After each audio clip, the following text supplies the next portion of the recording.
The 2016 Atlanta Press Club Loudermilk Young Debate Series, brought to you from the studios of Georgia Public Broadcasting. A special Opportunity School District Forum.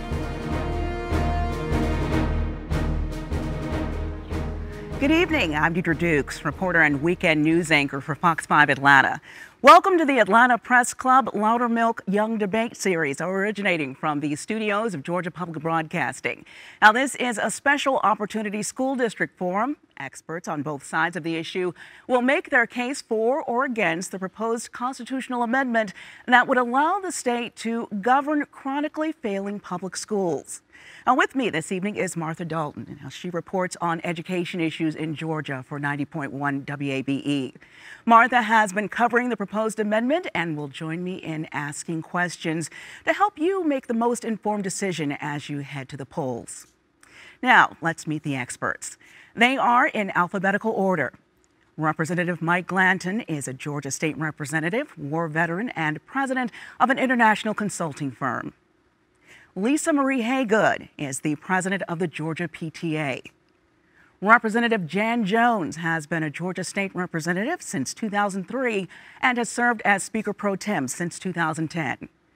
And Valarie Wilson is the executive director of the Georgia School Boards Association and former chair of the Decatur School Board. Here is the format for tonight's discussion. First, each panelist will have 60 seconds to share their viewpoint on the Opportunity School District issue. Then we will start the discussion focusing on 5 topics: local control, identifying criteria, other models, funding, and alternatives. Finally, each panelist will have 60 seconds to share their thoughts on this issue. Now, before we begin our discussion, we want to take a moment to make sure everyone joining us is up to speed. WXIA reporter Doug Richards has been following this controversial issue, and he filed this report. Young Middle School in southwest Atlanta is one of 127 public schools across the state that the State Department of Education considers to be failing. It means these schools have scored 60 or below on the College and Career Ready Performance Index, which compiles basic curriculum tests. And they've done so for 3 straight years. Those so-called failing schools would be eligible for takeover by a state government entity called the Opportunity School District. The governor would appoint a superintendent to run the failing school, who would be answerable to the governor. The local school board would yield control, but local taxpayers would continue to fund the school's operations. And locally appointed school councils would advise the state-appointed superintendent. Right now what we have institutional complacency. We have local school boards who've taken these children and community for granted for decades. Young Middle School is named for the late Jean Childs Young, the first wife of former Atlanta Mayor Andrew Young. And I've run into our children from so-called failing schools all over America succeeding in universities. He is among the many activists who oppose the Opportunity School District. So I never trust grades, and I never trust artificial evaluations. It will help break the cycle of poverty. Governor Nathan Deal is the foremost supporter of the amendment and appears in commercials backing it. If the state takes over a school, schools would continue to be tested. The state-run schools can revert back to local control if they score passing grades for 3 straight years. If the constitutional amendment passes in November, the state could start taking over failing schools as early as 2017. Now let's get started. Each panelist will have 60 seconds to share their viewpoint. By random selection, Jan Jones goes first. Thank you. I certainly do support the Opportunity School District. When I first ran for office, I was that proverbial mom in tennis shoes with 4 children in public schools. What I learned going door to door in Forsyth County and North Fulton, that every parent cared as much for their children and their children's schools as I did. What I learned in office was that children I will never meet, whose schools my children never attended, deserve the same opportunities. And they are not so-called failing schools. They are failing schools by any definition. These children, 9 and 10, the children in these by third grade have failed an on-level reading test, and half of these students drop out. These dropout factories begin in elementary school, move to middle, and end in high school if the children even make it to high school. These schools are not in my community, and they may not be in many of our viewers' communities, but we are better than this. And if the schools that these children attend are not getting it done, we have a moral obligation to give them a better opportunity, and therefore I support the Opportunity School District. Thank you, and we'll be digging into all of these very important topics today. Valarie, you're next. Thank you. I absolutely oppose the Opportunity School District. And my rationale around opposing the school district has to be with the work that I've done traveling across the state, visiting schools. Many of these schools, if not all of these schools, are in high poverty communities, communities that don't have early learning opportunities, quality early learning opportunities. So these children come to school so far below the bar, their very beginning of their school experience. And educators, hard-working educators in those buildings are working, and our data has proven in every one of those schools, we've disaggregated that data. The children are growing, they are learning. When they get to school, they are below the bar. By the time they finish their first year in school, they have grown extensively. Our educators are getting the work done. The problem is in the communities, and it's the poverty that they're engaging. There are no high-quality early learning opportunities. There are no healthcare facilities. There are no wraparound services that supports families who live in poverty. That's the cause, the lack of will to really create strong communities to help these children be successful. Thank you. Representative? Well, and thank you, Diedra. I want to start out by saying that we have great teachers and great administrators in districts and schools throughout this state. This amendment won't impact them. This is about the schools that have struggled year in and year out in trying to educate our children. Our children can't afford to wait and allow us to sit by idly while they are locked into schools that either their parents can't afford to get them out of, or they don't know that they can be empowered to make decisions. And so that's why I support Amendment 1, because the OSD has an opportunity to focus on those targeted schools and to be able to reach those kids in those communities with the collaboration and support of the locals. Ms. Haygood. Thank you, Diedra. I represent the Georgia PTA, and that's about 250,000 members around the state of Georgia. That's parents, that's teachers, and it's students. And we crafted a resolution and passed it unanimously at our state convention to oppose the Opportunity School District for several reasons. We are most concerned with the loss of local control. We're concerned that the governor, through this legislation, would have the ability to appoint a superintendent to take over these districts that doesn't have to answer to anyone except the governor, not to the state school superintendent, not to your locally elected school board. We believe that this diminishes the parent voice in the issue. We're also concerned about the ever-changing metrics that go on, the CCRPI score that's being used to evaluate these students, and that the legislation doesn't point out specifically what measure is going to be used to determine what a failing school is. And lastly, we're very concerned about how we make sure improving these things for these students in the community, and this legislation doesn't address anything about the student performance. Very clear where our panelists this evening stand on this issue. Moving on to our first question now, getting into the issues. Martha Dalton has been covering this controversial topic, so we're going to turn it over to you. We're going to let you kick this off by discussing local control. Great, and I'm going to start with Representative Glanton. Certainly after he answers, you should feel free to respond to what he has to say. Representative, the OSD legislation says that if the state takes over a given school, it may seek input from the local community on how to run the school. But opponents of the plan say one of the things they fear the most is losing local control over their schools if the state takes them over. Don't they have a reason to be concerned? Isn't the point of a takeover to give more authority to the state? Well, I think because this is absolutely something new to them that they may have cause to be concerned. But in my opinion, the lowest level or the lowest echelon of local control is with the parent and that child. And I think that that's what we're missing in this whole process of debating back and forth about, is this a good idea? We have to be student focused. These are about our children, our babies that are, for whatever reason, and I know that there's a lot of peripheral reasons out there why schools fail our kids, but I also know that we have an opportunity in this state to educate children and not just put them in a classroom, but afford them a quality education, regardless of their socioeconomics or their zip code. But can the state do a better job than local boards of education or local school districts? Well, I think the state has a responsibility and an obligation to do better. And I think that's what the state is trying to do. I think that the General Assembly and the executive branch realize that we have allowed this to the status of our school systems and education in Georgia to go too long.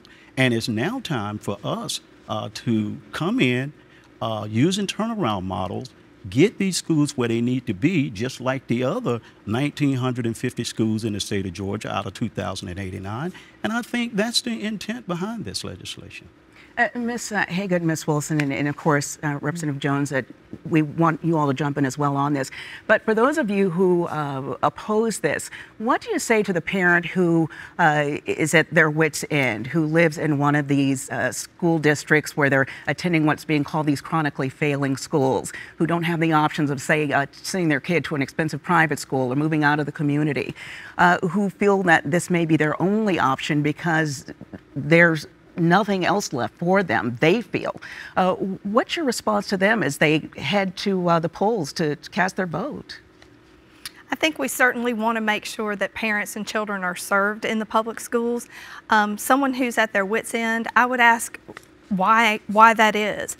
Because in all of the schools that are listed on the governor's takeover list, they're all schools where the children, 80% or more, are on free or reduced lunch. They are children of poverty. They are children who have difficulty, and great teachers, the best teachers. We don't believe that they can teach through homelessness. They can't teach through hunger. They can't teach through neglect or abuse. So how do we address the issues that got that child there in the first place? And nothing in this legislation does it. We certainly don't condone leaving a child in a failing school. We are working to change the things that happen in the school, the communities in the schools, working to achieve wraparound services, working to improve the education level and the commitment and certifications that the teachers have. But this legislation is about taking away that control and that opportunity from local school boards and placing it with an unaccountable appointed superintendent of schools. It's about moving money. It's about moving control. It doesn't address anything to fix the schools.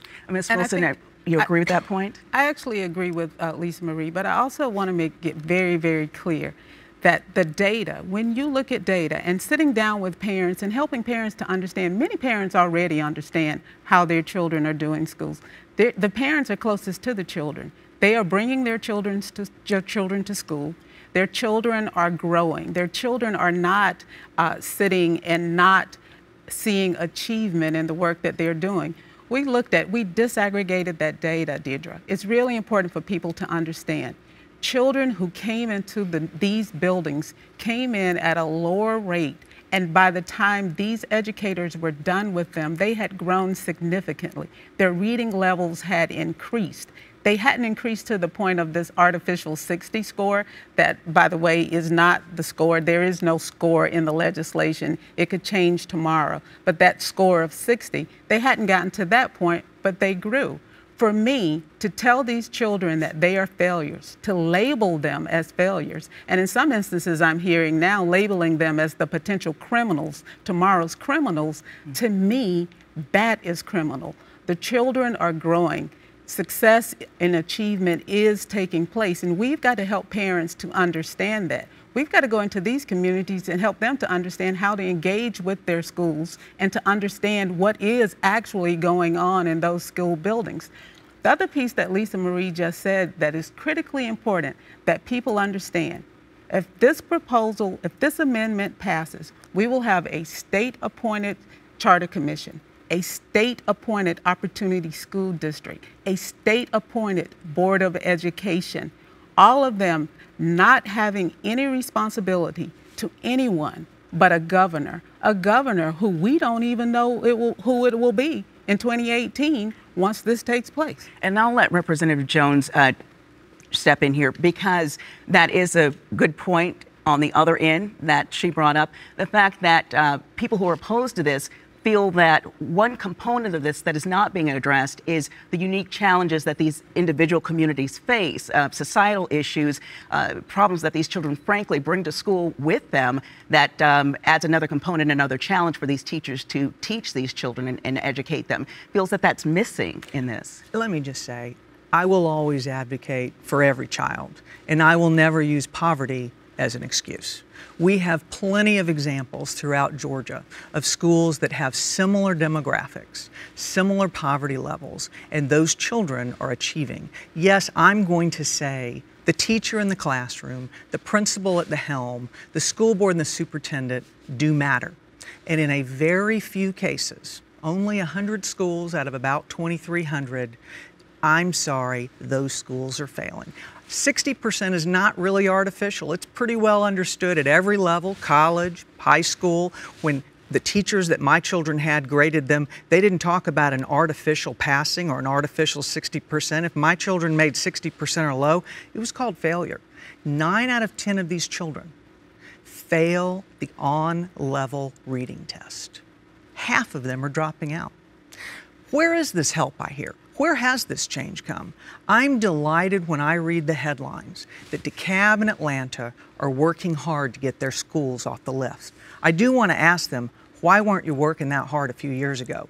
Was it the threat or the embarrassment or the shame of having a school that is in fact failing its students with its basic purpose?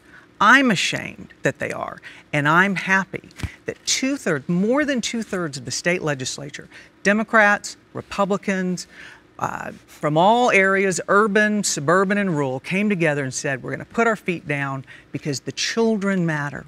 That's who matters. Ms. Wilson, I see you, and I'll let you ask a question, but we did want to give you an opportunity to respond, Ms. Wilson. I see you shaking your head there. The governor's own Education Reform Commission acknowledged that poverty absolutely does impact how well children do in school. So let's be clear. Poverty is not an excuse. It is a real factor in how well children do in school. The other part that I think people should understand, the first list that came out had 127 schools or 120 plus schools on it. 33 of those schools came off the list. 33 of those schools came off the list. In DeKalb County, they did an amazing job of bringing schools off the list. But that work began before there ever was a threat of an opportunity school district. That's CCRPI, and the CCRPI, by the way, that was not created or developed to measure student achievement. It was developed to measure growth, which is very different. And it has been a moving target. It has changed every single year. But that's the metric that we use, and that's the metric that has been chosen to be used. But to be clear, the test that was taken prior to any threat. So it's not a threat that systems are responding to.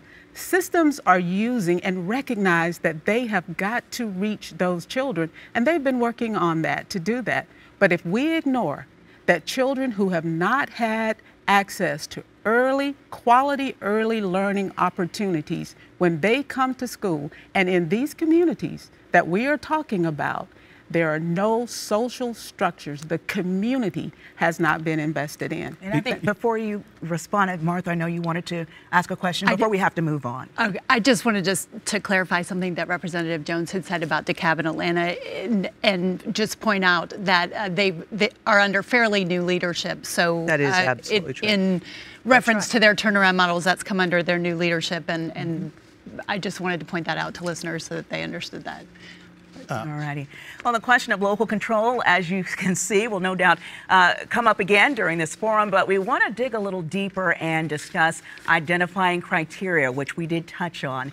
Governor Deal has admitted that using the state report card to identify chronically failing schools may not be the perfect method. OSD opponents say the system is meant to give schools feedback on where they stand, not as a metric for whether or not the school should be marked as failing.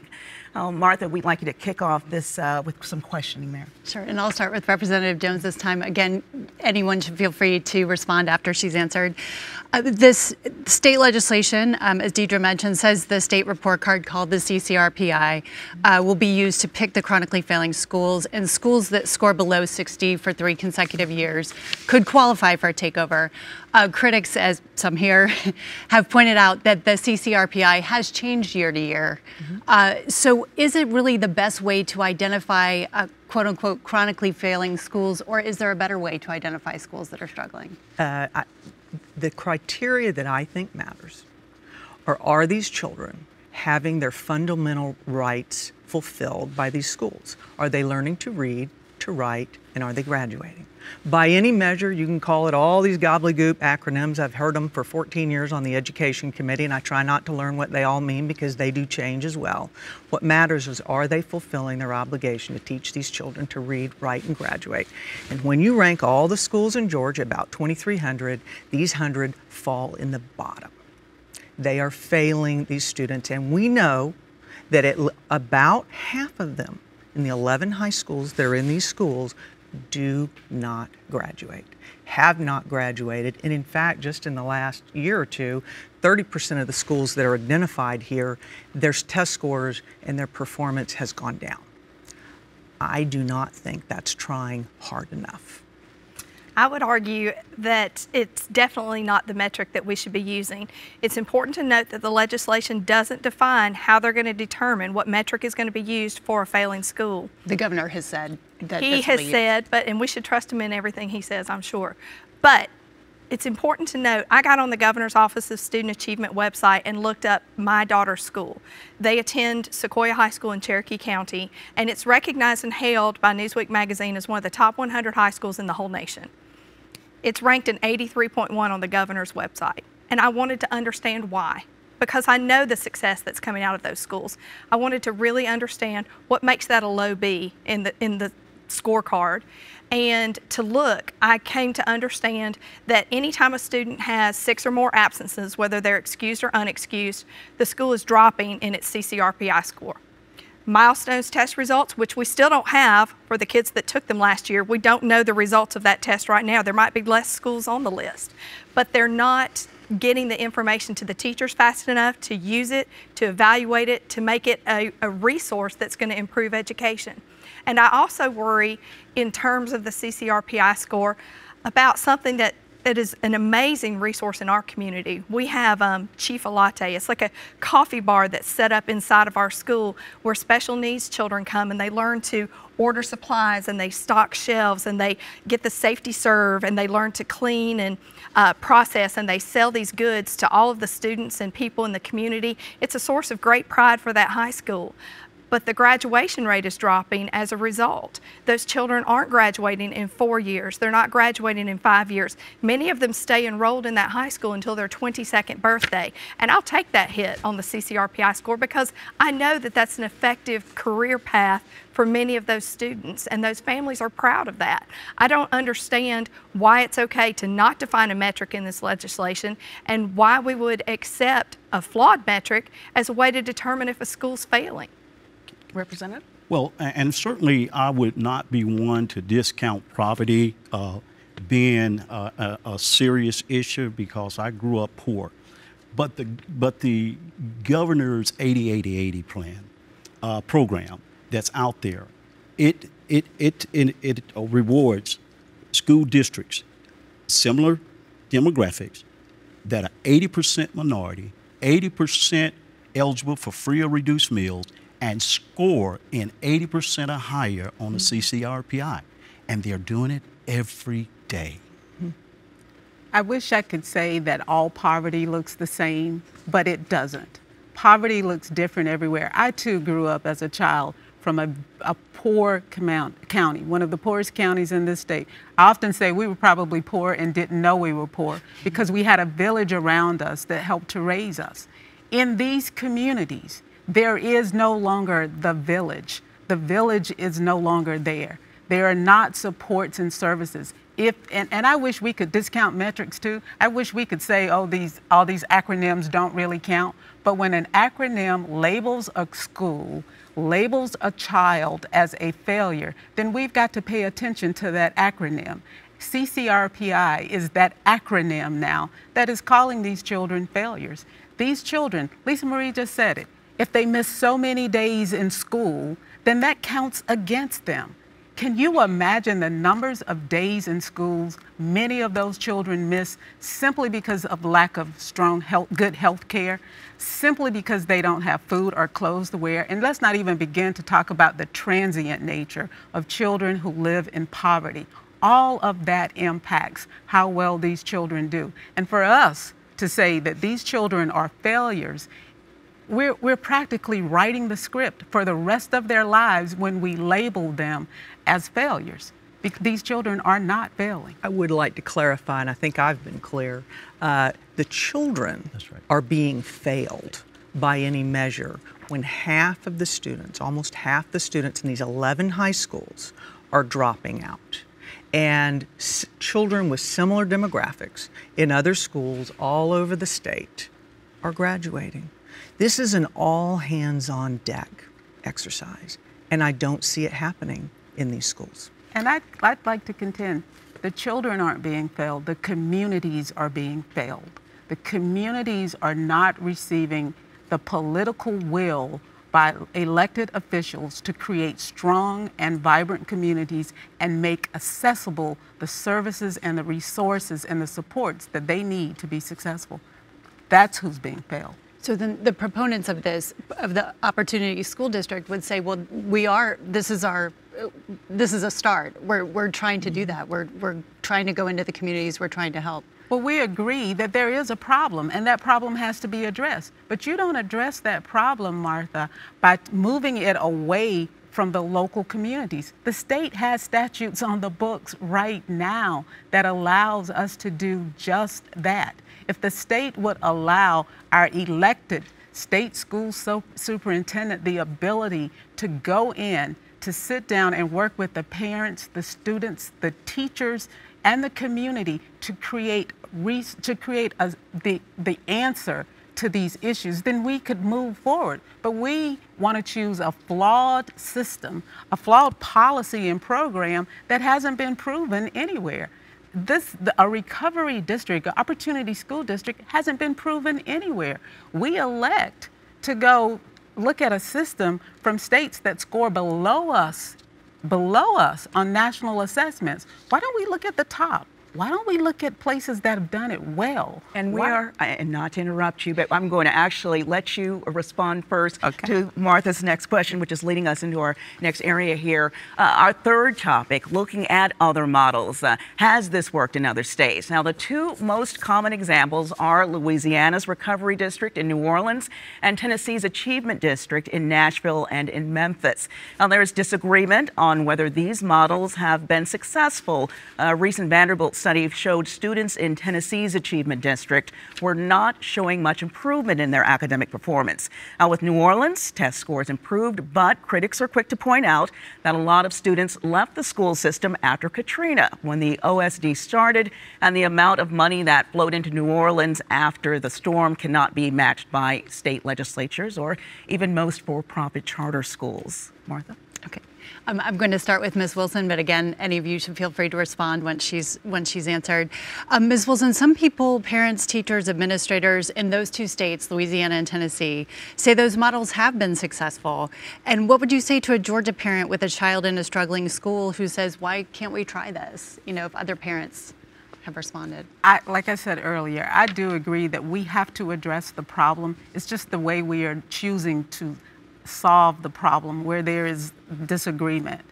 We have to go in and make sure that we are providing the supports and the resources to do this. But we need to do that, Martha, through a community school model, not a model that further separates parents. And I know the proponents say that this brings the parent closer to what's happening. But how do you do that when you have an appointed school superintendent that is in Atlanta, answers only to one person, does not have to take the advice from community members or from parents? How are you bringing that closer to the parent to solve this issue? For those parents, what we need to say, if we were really serious about moving the needle on student achievement, we'd go get a model, a real model that allows for us to see the improvements as they have happened. In Louisiana, you have many, many parents who are appalled because their children have not seen any success, that their dropout rates have increased because these children are being pushed out of the schools and not given the opportunity to be successful. We need to provide for our children in the state of Georgia real opportunity. This is not doing that. Well, I'll just say that just in a few years, and I visited the recovery district in Louisiana, I could not have been more impressed. The vast majority of the parents have chosen to remain, which we don't really give that option in this model, but they have chosen to remain in their recovery district because it's working. They've doubled their reading scores. But we know we have a model that for a few students in Georgia is just not working. And we need to be able to tell those children that help is on the way. And I will say this is not about local control, however you want to define this. This is about no control. That parent is told, you will go to that school and this will be your opportunity. And if you don't like it, I'm sorry. That's not local control, that's no control. Martha, the fact that she mentioned that the schools improved there in Louisiana, you've got to understand that the community that was most hardest hit in that devastating weather were people that couldn't afford to stay in those schools. So if we remove the kids who have the greatest level of need, we're going to show some improvement. I just think it's disingenuous to model that. Their graduation rates are down, and in every instance, in Michigan, in Tennessee, in Louisiana, every place they've tried this, they're giving it back to local control because they don't have a silver bullet. If they had a silver bullet, then the amendment that we passed in 2012 would be showing greater success. We created the statewide charter commission at that time, and we allowed the state to have intervention and open up these charter schools throughout the state of Georgia. Now, we are saying that the schools, public schools, are failing at a clip of 6% statewide. But let's take a look at what the State Charter School Commission's done. In addition to closing 18 of their schools in the course of the last year and returning children who suffered low education back to the public school system, they've only had 12 schools that have been in existence since 2012 that are open long enough to have a CCRPI score and be measured. And of those 12, 3 of those are on the governor's failing list. So they're failing at a much higher rate. That's not the silver bullet. That's not the answer. And I will say, New Orleans. Let Representative Glanton respond. The man wants to get a word in. Yeah, can a man get a word in? Please. But one of the things that we have to clarify is in Louisiana, the RSD had run its course, and it was a successful model, and it was returned to the district. The other thing that you have to remember is Katrina hit in 2005. They started this process as early as 2003, and I believe it was actually legislated in 2005. They passed the law. They passed the law in 2005. So, yes, there was an infusion of a lot of money going into Louisiana to help them repair and to heal. But this process didn't start as a result of Louisiana and Hurricane Katrina. They started this before 2005. The law was passed before 2005. The number of schools certainly increased after Katrina, the number of schools in the Recovery School District. I don't disagree. After their legislature determined that they wanted a higher rate of schools coming into that program. Again, they changed the metric, just like I fully expect our legislators to do. Well, the beautiful thing about the charter school amendment that passed by 58% in 2012 is there's actually accountability. If the schools don't perform at an adequate level, they're closed. Unfortunately, we don't have that option. Students don't have that option with schools whose district zones they're trapped in. This is a chance to come in and put the needed reform that just simply has not taken place. And remember, this is a temporary safety net for these children. It's temporary. The schools can come out of it if they start performing adequately and performing the children's constitutional rights to read, write, and graduate as early as after 3 years. It's not designed to be long-term. It's drastic intervention because of the horrible results these children have had to suffer from because of the school that they're districted to. But if it's not designed to be long-term, why do we need a constitutional amendment? Why? When we have laws on the books that already allow them to make focus schools or priority schools, why must we amend the Constitution? It's because they want access to the local tax dollars. There's no other reason to do that. And Martha wanted to get one more question in before, or I'd rather hear I'd rather hear that before we respond. move on to our next topic. Wanted to make sure. Okay. Yeah. My only comment would be that we have got to stay focused on kids. This is about educating children. In the state of Georgia, we spend approximately $9,000 to educate a child, and I believe about $5,000 of that come from the state. And so wouldn't you think that the state would have a responsibility and an obligation to make sure that the taxpayers' money that they're sending down to the locals, that they, number one, will intervention, number two, support, and again, like it's been said here before, it's temporary. The max is 10 years. If schools go into the OSD, the minimum would be 5 years unless they scored above the 60 for 3 consecutive years. And if they did that for 3 consecutive years, they would be able to exit automatically. And so this is the incentive. Now, when you're talking about 3 consecutive years, what you're talking about is 75% or 3/4 of a high school student's educational experience. How can we expect for them to be successful and productive citizens and make their word through a global economy and we haven't prepared them? We've got to, every single day, I see Mike Glantons in those classrooms out there who are giving up and losing hope.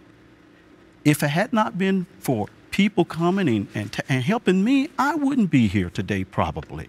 But every single day that we let pass by without doing something, we lose a child. And I would contend that the something that we need to do in this state is invest in early learning, early childhood education. If we did that, if we invested in that, children would begin school on grade level. We wouldn't have 30 million word gaps with children from poverty who come to school with more affluent children. We would have children coming to school ready to learn if we invested. If the state really wants to help, I'd say this again, create vibrant, stronger communities to help these children be successful. And we're going to let you have the last word on this topic. You all will have an opportunity with your final thoughts to perhaps say some of what you didn't have an opportunity to say during on this topic. Now, we want to talk right now, turn to yet another topic, and that is the topic of private money. Of course, whenever you start talking about money, that is one of those issues that gets people's attention. And it is one of the most controversial parts of the proposed amendment. A big disagreement between OSD opponents and supporters is the issue of for-profit charter operators. Now, being allowed to manage schools in the OSD. Supporters say it may be the best choice for some schools, although it is one of several options. Opponents say it is basically a way for companies to make money on the backs of the state's most vulnerable students. Martha has her questions at the ready for us. Martha, we're just going to dive right in. Okay, and I'm going to start with Ms. Haygood. Once again, anyone is free to respond once she answers. Ms. Haygood, proponents of the takeover plan have said local boards of education have had time to improve their so-called chronically failing schools. Why shouldn't the state be able to bring in charter operators to help these schools that have struggled for so many years? I have seen in many instances around the state that charter schools are great. I've seen children speaking Mandarin at an early age. The difference is these are charter schools that are operating with the consent and approval of their local school board. They're part of the public school system. They're part of the fabric of the community. If a for-profit charter comes in, we contend that the way that they make money is by making classroom sizes larger, by hiring less qualified, less certified teachers. And again, it's the special needs kids and the folks who have resource that they are requiring in the classroom that won't be served in this instance. And for-profit charters take everything. They get all of the resources. As a parent and as a volunteer, we've raised a lot of money through booster clubs and stuff for years. All of those band instruments and the tractor trailers and the four-wheelers and the things that everyone has invested and spent so much time is going to become an asset because it's listed with the insurance policy as part of the school district's supplies. So everything goes, but the school board has to continue to maintain. I think you've really got to be worried about the private money entity that's inside of your school district uninvited. And when they don't serve the needs of your children, as Representative Jones indicated, they close their doors, they close those schools. But what she didn't say to you is that when they close those doors, those children who have been failed by their education in these schools become the responsibility of the local school district again. Oftentimes after the private school, the private charter has taken all of the QBE funding for that student. So now we've got them rolled back into money, just so people know what QBE is, the state money for yes, the quality basic education money, the state money and the federal money. They receive those monies and they can't serve the needs of the children. They close the doors and then those children are coming back into the public school system, and the public school system they take every child. They serve the needs of every single child that comes in the door. And that's what separates us. You can't run a school like a business model. I tell people all the time, I love my Ben & Jerry's Cherry Garcia ice cream. But if the cherries and the cream and the chocolate aren't good, then the ice cream's not going to be good. And that's the difference. You can't make a public school a business. It's a service. It's what we do. It's the great equalizer. And Valerie's absolutely right. The only way we can make that change, if they contend that we identify these children before third grade for the pipeline to prison, then we've got to be investing in educational opportunities for them from birth until the time that they enter kindergarten so that they are advantaged. And we'd like to give you an opportunity to weigh in here. And Mike, why don't you go? I'm sorry. One of the things that I would like to point out is that the charter school model is just one model of the possibilities. It's one of four. It's one of four models of possibility. The other thing that I would like to point out to you is these children never stop being the kids of the district. They never stop being the kids of the community. Their parents, their homes, their livelihoods, and everything, the very fabric of their being is still in those communities. And with parent involvement and empowerment, and I just think, I think that we are just putting too much in front of this. I think we're being way too analytical in this thought process. Not saying that we don't need the information out there, but there are four different models that we could use before we even get to the charter. But this was a big issue with when the legislation was written, in a big bone of contention between proponents and opponents of the legislation about whether or not to allow for-profit charters. So it was an issue. Clarify that though, please. There are no charter schools in Georgia that do not have a nonprofit governing board. And a nonprofit governing board may choose to contract with one private entity to cut their grass, another to construct an addition, and another to manage the school under the authority of the governing board, no different than school boards do today. School boards do not hire their own employees to build the new schools. They hire private contractors. Since when have we decided that's wrong? That's how it's done throughout our entire state. And these charter operators are under the governing authority of local community members and parents in every single charter school in Georgia. But again, we're getting into the details that seem to get lost by the adults is the children that are being failed. The children are not failed. The children are being failed. And I saw Ms. Wilson shaking her head there, so I wanted to give you an opportunity to respond. I want to first say that the children will still be children who live in those communities and who live within the districts that those school boards govern in, but they won't be children attending that are under the auspices of those local boards of education. Those parents can't come to that Board of Education with any concerns or grievance that they have as it relates to the child in that OSD school. They also can't go to the OSD superintendent because he's not going to be sitting right there in the community.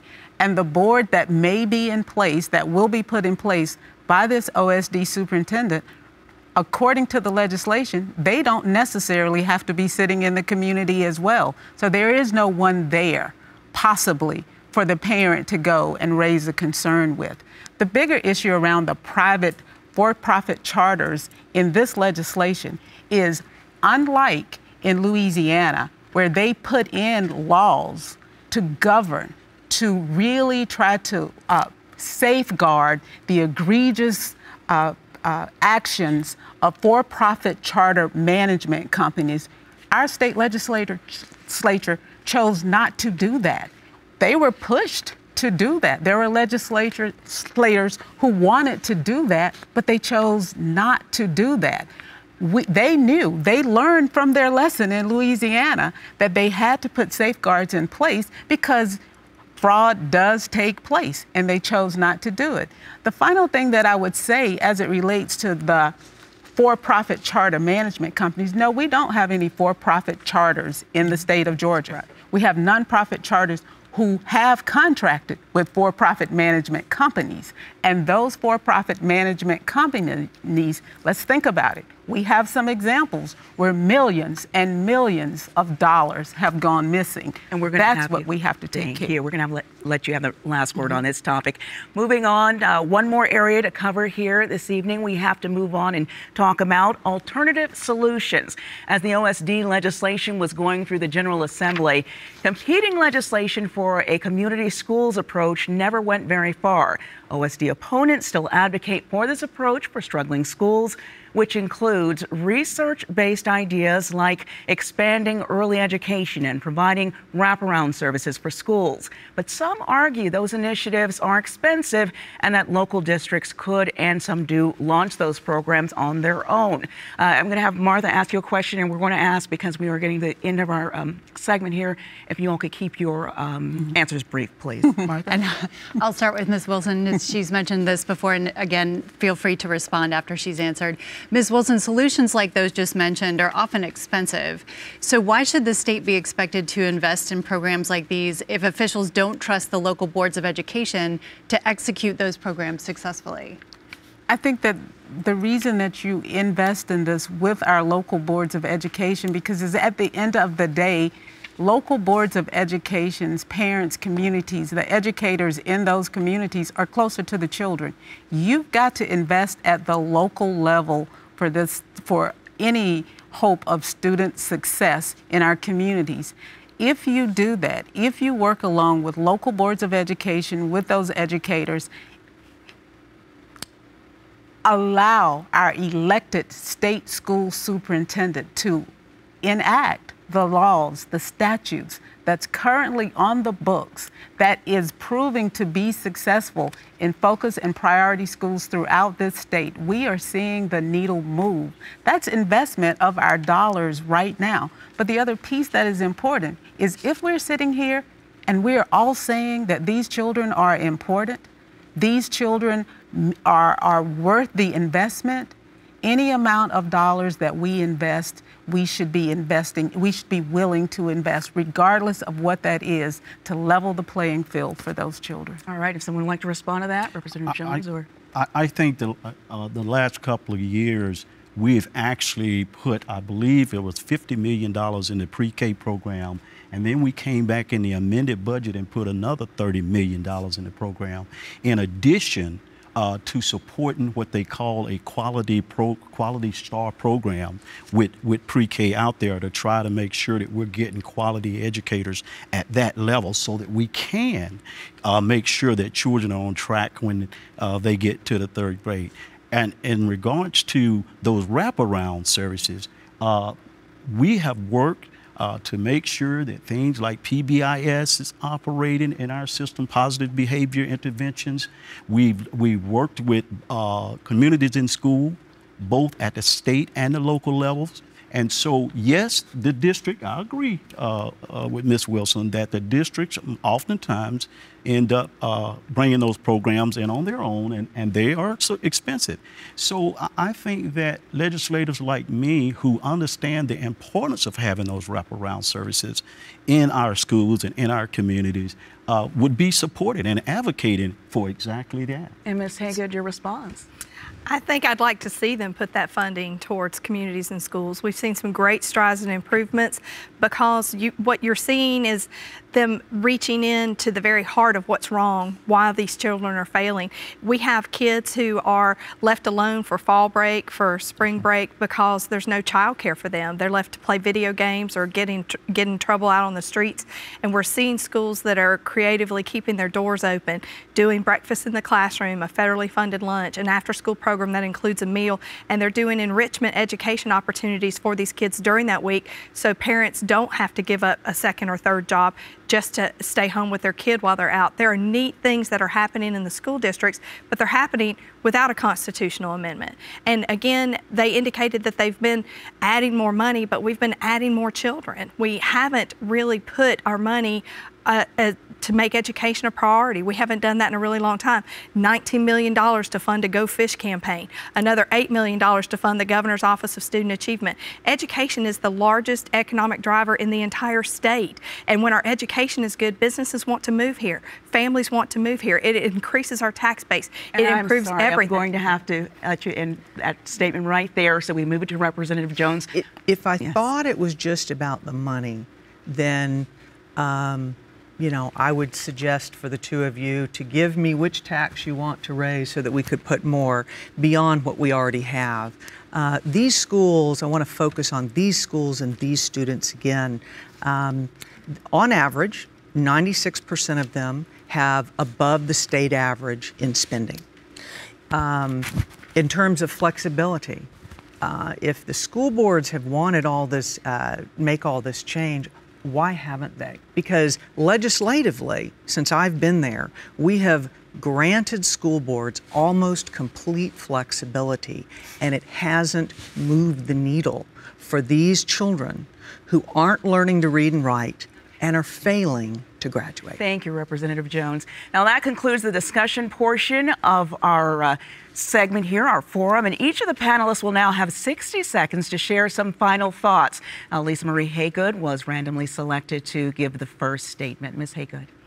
I'm really concerned about the loss of local control, absolutely, and I'm worried about the models that they propose. There are 4 things that they can do. They can close your school, they can go in and hire and fire the staff and administration at will, they can go in and allow your school board that they are saying is already failing your children to continue to operate while they keep 3% administrative fee, or we're going to convert them to for-profit charters. We have laws on the books that allow us to intervene in chronically failing schools, and we are showing success. We just have to stay the course and continue to come up with creative ways to be in the community and seek those improvements without a constitutional amendment. Thank you. Ms. Wilson. I absolutely oppose this, and I encourage people to go out and vote no on the Opportunity School District. This is about money, and this is about facilities. Nothing about this amendment is about children, or nothing about this amendment is about success. The model that it is based on is a flawed model. It has not been successful anywhere that it has been tried. But in our schools today, children are seeing some success. And they are seeing that success because of the hardworking educators who go to school every single day to make sure that they are successful. Do we need to do more? Yes, we do. But do we also need to make sure that there are early learning opportunities and wraparound services available for these children in order to be successful? Yes, we do. We in the state of Georgia cannot afford to change our Constitution, our state constitution, based on a whim or a risk. It is not what you do if you want to have a strong and vibrant economy. Thank you. Ms. Jones. Thank you. I value decision-making closest to the individual. That to me is local control. The parents whose children are trapped in chronically failing schools by anyone's definition have no control. They're assigned to the school and they can't vote their way out. If Georgians like the schools that their children attend, as I did for my 4, this will not directly affect them. But we live in the greatest state and the greatest union in the world. And we can do better. And we have a moral obligation to offer those same opportunities that my 4 children had for students that I will never meet and other Georgians will never meet. These children have no control. And those are adult phrases that will keep these children trapped with lesser futures. And I encourage Georgians to vote for Amendment 1, and let's try to make a difference. Thank you, Representative Glanton. Thank you. And thank you so much. I want people to think about when they go into the polls, what do we do about the 68,000 children that are currently trapped in schools that are failing them? As I too have had an opportunity to travel around the state, and I also was served on the commission, the Blue Ribbon Commission for Education Reform. As I traveled around the state, I've met parents of kids who are in trapped schools, and these are the same schools that was failing the parents. So we're talking about 12 possible years out of a child's life that deserves a right to be educated. This is a civil rights matter. The new civil rights movement, in my opinion, is about education and economic development.